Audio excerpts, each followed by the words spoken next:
selamat pagi pemirsa, apa kabar Anda di hari ini? Senang sekali kami dapat kembali menjumpai Anda dalam Berita Papua pagi ini.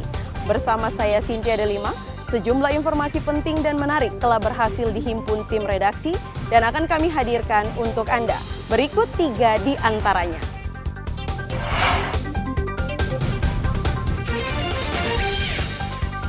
Sungai meluap, ratusan rumah di Kabupaten Teluk Bintuni terendam air.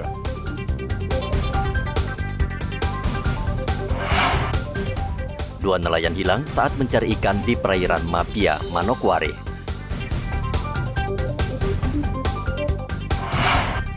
Asrama sekolah keberbakatan Manokwari terbengkalai.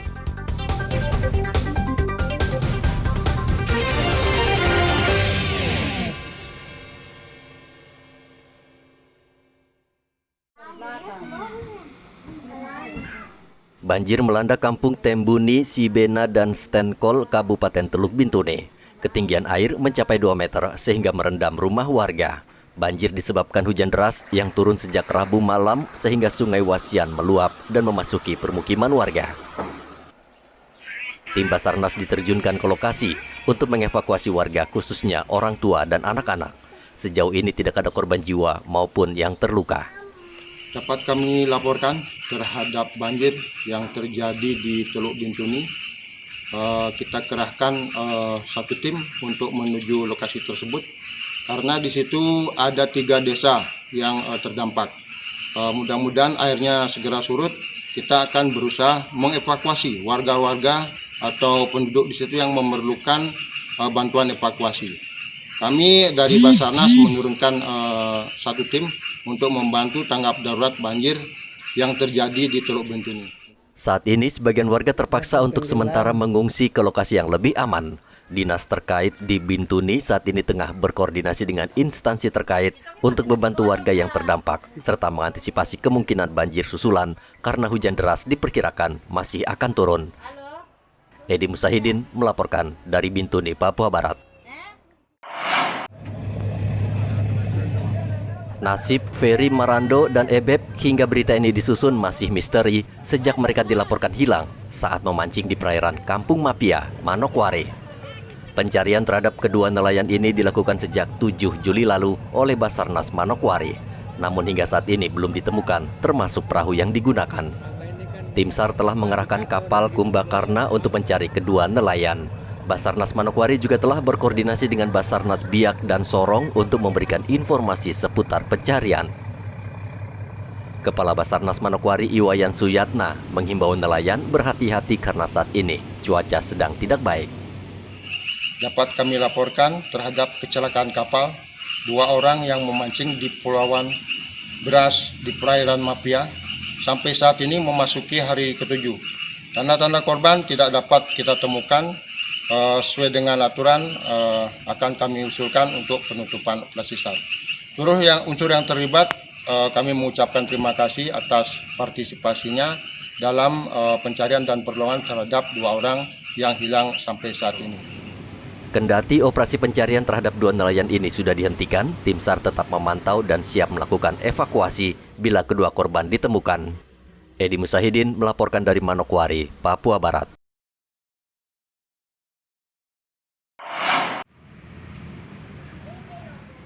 Kasus kecelakaan di Merauke saat ini termasuk tinggi. Satlantas Merauke mencatat setidaknya ada 16 kasus tabrak lari di Merauke yang hingga kini pelakunya belum tertangkap.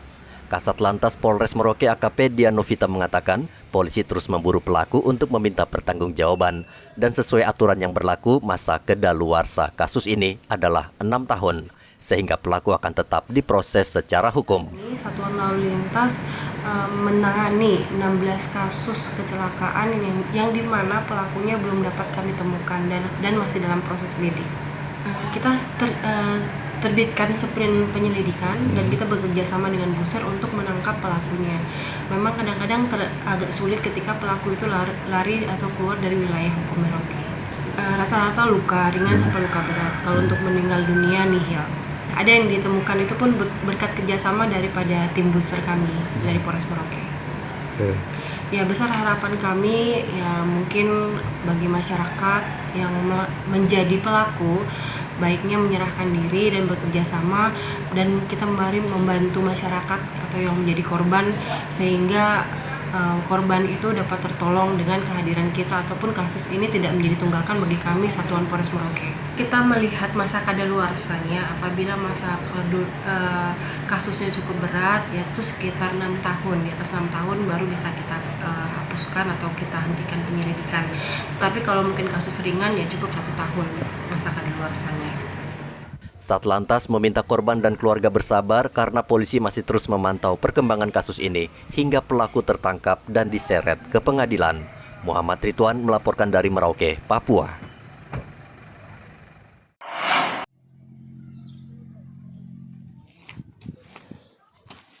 Sekolah Keberbakatan Olahraga Papua Barat yang terletak di Kampung Susweni, Manokwari saat ini terbengkalai. Padahal sekolah ini tergolong baru dibangun pada tahun 2013. Sekolah berpola asrama ini memiliki banyak kamar yang dibiarkan kosong dan tidak terawat. Kamis kemarin Gubernur Papua Barat, Paulus Waterpauw, secara mendadak mengunjungi sekolah ini dan bertemu dengan murid serta guru. Gubernur meminta agar sekolah ini segera dibenahi karena banyak ruangan yang bisa dimanfaatkan untuk belajar dan praktik, serta menjadi kamar. Terima kasih kepada Bapak Gubernur yang sudah datang untuk menjenguk sekolah kami, Semangkor, Sekolah SMA Negeri Keberkatan Olahraga. Biarlah Tuhan akan memberkati Bapak selalu dalam tugas dan tanggung jawab Bapak sebagai Gubernur di Provinsi Papua Barat. Tujuan saya untuk masuk sekolah ini adalah biar melatih fisik saya karena saya mau tes tentara.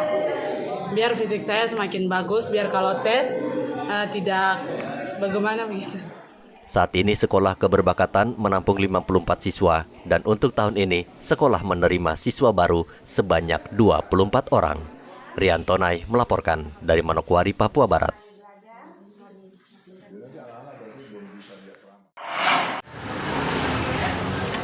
Kasus COVID-19 di Kabupaten Mimika sejauh ini terkendali. Terbukti selama 2 bulan kasus COVID-19 di Mimika tidak ada alias nol. Sementara di Jawa dan sekitarnya, kasus COVID-19 sebaliknya masih tinggi. Kepala Dinas Kesehatan mengatakan vaksinasi kepada warga juga terus dilakukan agar penyebaran COVID-19 bisa dicegah. Sebenarnya di Timika masih bisa dikendalikan. Di Timika masih mampu dikendalikan. Semoga di Pulau Jawa yang terjadi peningkatan itu tidak berdampak ke Timika. Kuncinya adalah tetap kita melaksanakan protokol kesehatan dan juga menerima vaksinasi COVID-19 mandiri. Gitu. Itu hasil pemeriksaan. hari ini ya? Per hari ini. Karena itu surat instruksinya dari Presiden, dari Satuan Gugus Tugas sekitar seminggu. Karena kita masih dalam kondisi wabah COVID-19. Vaksinasi COVID-nya sudah di hampir 30%, sementara dosis pertama sudah di atas 80%, dosis keduanya ini yang ada di kisaran hampir 70%. Itu anak? Secara keseluruhan, tapi anak sudah hampir di 30%. Nah, memang kendala kami 2 minggu terakhir ini adalah ketidaktersediaan vaksin, baik Pfizer yang tersedianya hanya Sinovac. Tapi hari Selasa sore itu vaksinnya sudah tersedia, sehingga hari ini baik di pos vaksinasi Polres Mimika, di pos vaksinasi Rumah Sakit Bantuan TNI Angkatan Darat maupun di fasilitas kesehatan itu vaksinnya sudah tersedia. Menurut catatan Dinas Kesehatan Mimika, secara keseluruhan, vaksinasi dosis pertama sudah mencapai 80% dan dosis kedua 70%. Namun vaksinasi dosis ketiga saat ini baru mencapai 30%. Walaupun kasus COVID-19 di Mimika saat ini nol, Dinas Kesehatan tetap menghimbau warga tetap menerapkan protokol kesehatan. Dari Mimika, Papua, Igobat Momolin melaporkan. Kasus COVID-19 kembali meningkat di sejumlah daerah di Indonesia.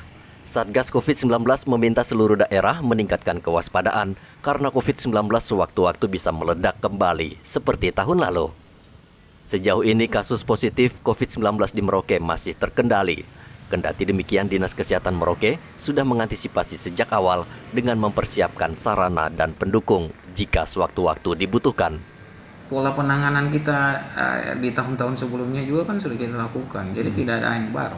Kalau untuk persiapan penanganan seperti persiapan ruang isolasi sendiri yang seperti yang diharapkan seperti itu, Dok, sudah siap Belum sih, karena untuk hotel yang selama ini kita pakai untuk tempat isolasi mandiri itu kan kerjasamanya menurut yang saya tahu sudah dengan pemerintah daerah sudah putus. Jadi kalau memang kita lihat, saya pikir ya, tergantung perkembangan ke depan.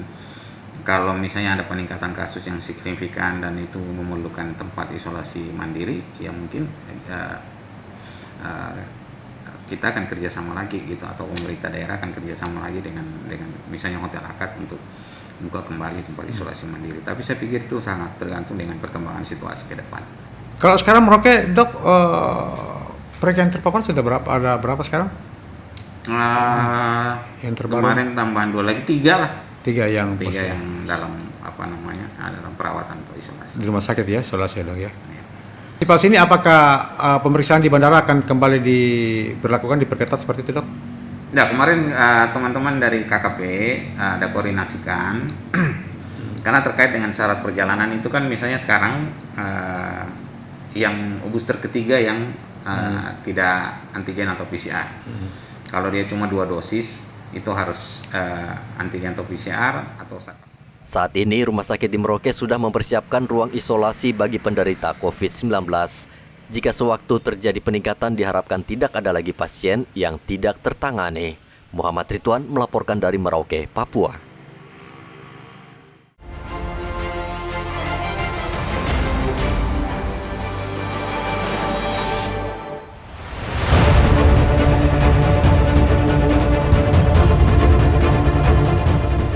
Sebuah perahu cepat berpenumpang 8 orang mengalami musibah di perairan Samendoro, Kabupaten Asmat.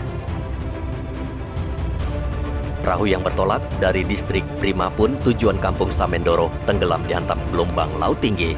7 orang penumpang berhasil menyelamatkan diri, sementara 1 penumpang belum ditemukan.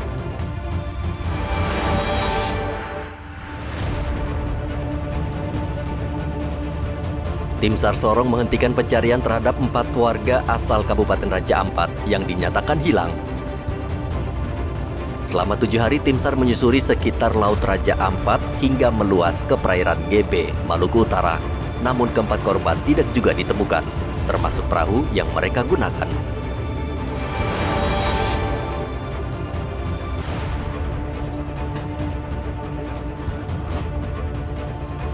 Polisi meringkus seorang pemuda yang kerap mencuri barang berharga dari dalam jok motor. Perbuatan pelaku meresahkan warga.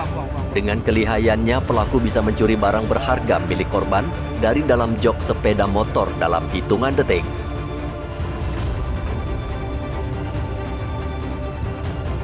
Pelaku ditangkap di Jalan Bayangkara saat sedang beraksi bersama rekannya di areal parkir eks Pasar Lama, Kabupaten Mimika.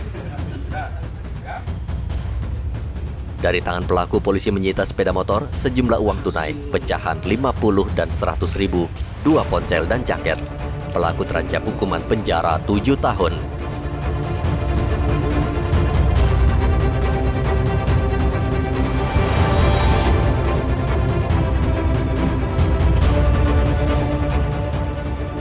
Seorang pemuda di Timika ditangkap polisi karena mencuri 11 kg daging sapi di toko daging. Perbuatan Rama diketahui dari hasil rekaman kamera pengawas atau CCTV. Pelaku sendiri diketahui tinggal bersebelahan dengan toko alias bertetangga. Pemilik toko bersama polisi lalu mendatangi rumah Rama dan membawanya ke kantor polisi. Harga daging yang saat ini menggiurkan memicu Rama mencuri.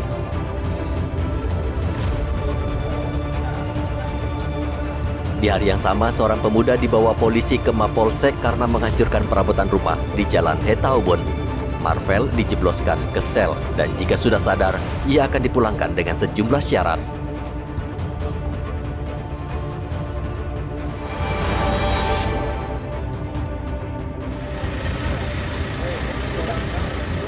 Setelah buron 1 tahun, pelaku pembunuhan sadis terhadap Sriwati, seorang penghuni rumah di depan Hotel Argapura, ditangkap polisi.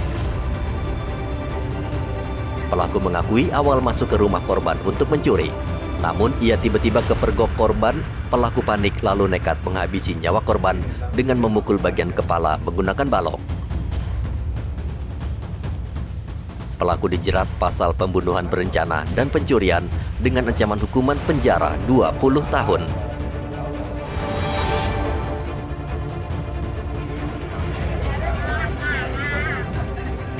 Puluhan keluarga tersangka penyelundupan teripang mendatangi kantor Bea Cukai Merauke. Kedatangan puluhan warga itu menuntut kejaksaan dan polisi menangguhkan 3 keluarga mereka yang ditahan sejak 9 April lalu.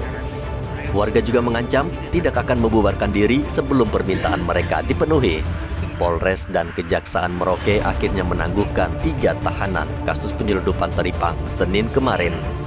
Kendati diberikan penangguhan penahanan, ketiga pelaku wajib melapor ke polisi dan kejaksaan.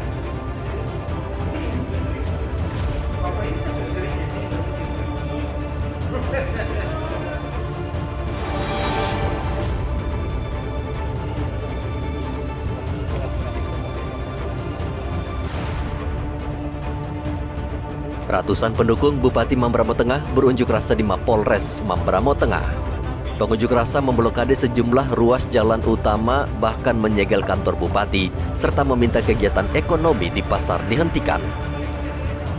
Ratusan warga pendatang yang bekerja dan tinggal di Kabupaten Mamberamo Tengah memilih mengungsi ke Kabupaten Jayawijaya. Mereka khawatir karena pengunjuk rasa mengancam mereka. KPK saat ini tengah mengusut kasus dugaan korupsi di Kabupaten Mamberamo Tengah. KPK juga telah menggeledah kediaman para pihak terkait dokumen proyek dan catatan aliran sejumlah uang yang diduga mengalir ke pihak tertentu. KPK hingga saat ini belum mengumumkan tersangka karena masih menunggu hasil pemeriksaan rampung.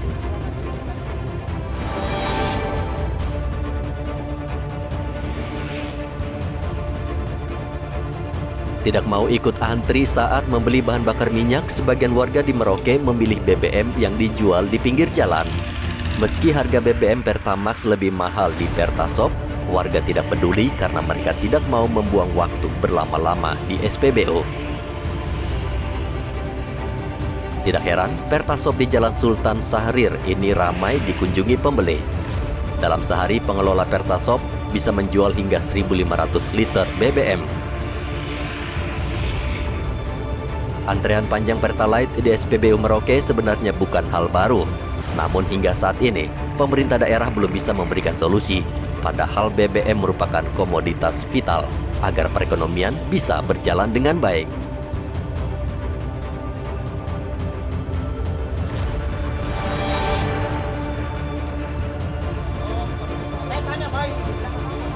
Ratusan warga saling berdesakan untuk mendapatkan daging kurban di Masjid Mujahidin Merauke.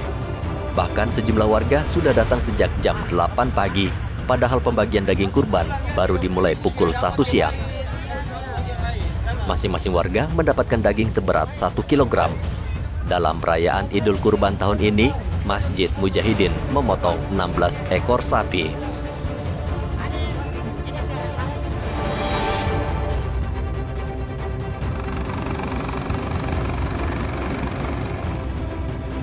Untuk memastikan situasi keamanan di Kabupaten Duga, Komandan Korem 172 PWY Brigjen Juwinta Omboh Sembiring turun langsung ke wilayah yang masuk kategori rawan tersebut.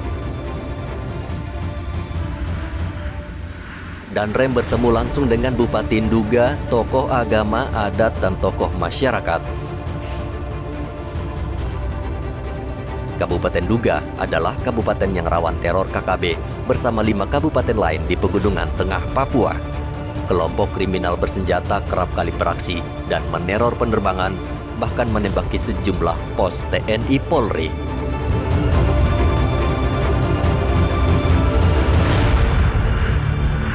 Pemirsa, berita yang baru saja Anda saksikan sekaligus menutup jumpa kita dalam Berita Papua pagi ini. Saya Cynthia Delima bersama kru yang bertugas ucapkan terima kasih. Kami pamit undur diri. Selamat pagi, semangat pagi, Wanyambe.